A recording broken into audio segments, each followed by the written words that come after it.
Karnataka Minister for Waqf and Minority Welfare BZ Zamir Ahmad Khan informed the Karnataka Legislative Assembly that a significant portion of Waqf land in the state has been encroached upon, with most of the encroachments allegedly carried out by members of the Muslim community. Responding to a question raised by Congress MLA M.Y. Patil during question hour, the minister stated that Karnataka has a total of 1,12,860 acres of Waqf property. Of this, only 20,054 acres are currently under the control of the authorities. He further revealed that around 17,969 acres have been encroached upon.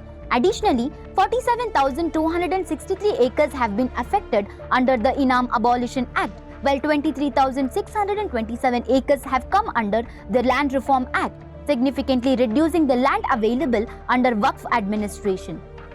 Zamir Ahmad Khan noted that Waqf Adalats have been conducted across the state as part of the efforts to identify and remove encroachments. He also pointed out that the Waqf properties were originally donated by private individuals and organizations. Emphasizing the nature of the encroachments, the minister clarified that most cases involve members of the Muslim community themselves and not temples or individuals from other communities.